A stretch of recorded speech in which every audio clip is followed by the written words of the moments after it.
Hello, everyone. Just waiting for my wife to appear any second now.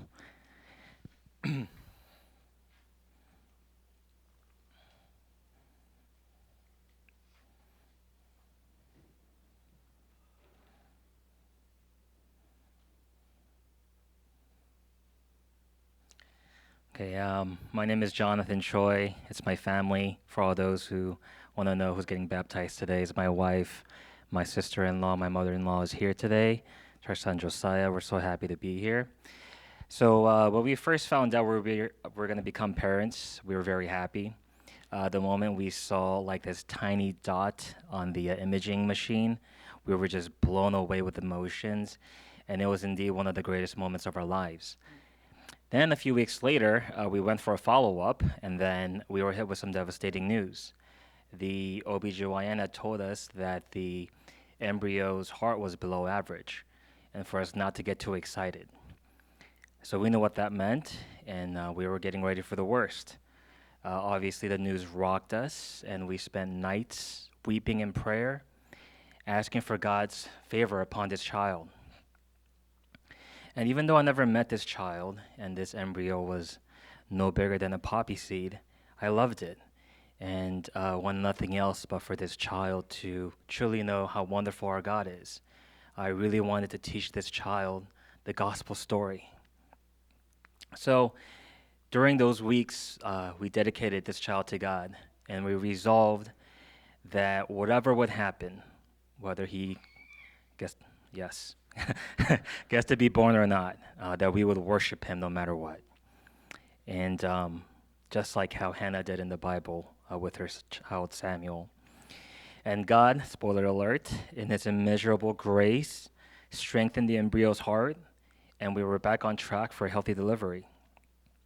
And at that time, I was studying the book of Chronicles and Kings and came across one of my favorite characters in the Bible. His name was Josiah. And this person had become king at a really young age, but his father and his grandfather, who were kings, were evil people. They set up shrines of idols, and there were temples that were built all around the kingdom. When Josiah had become king and learned of God's law and his ways, that moment he decided to change the culture of the kingdom completely. He destroyed all those temples, he got rid of all the evil priests, and he got rid of all the shrines and established God as the one true God. And he promised God that he would love God with all his heart, mind, and soul, and his people followed him. And the reason why I share this story is because that is exactly the man who we pray Josiah to be. In fact, it is the reason why we named him Josiah. It is our prayer that our son will grow to love God and boldly preach Christ in the midst of the evil culture of his generation. And as parents, we know that journey begins with us. We believe God lent us this child to raise him for the purpose of his kingdom. As such, we vow in front of every one of you here today that to properly raise Josiah, we vow to love the Lord our God and seek his kingdom first above all else, and we will magnify God in our daily lives. Josiah, through his mother's side, is a sixth-generation Christian in our family.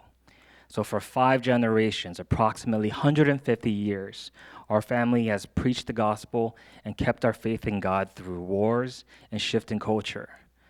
So nothing is more important than for our family to continue this imperative mission, and that is to preach Christ until he returns. So for these reasons, Josiah's infant baptism is very important to us, and we're very happy and thankful for this moment.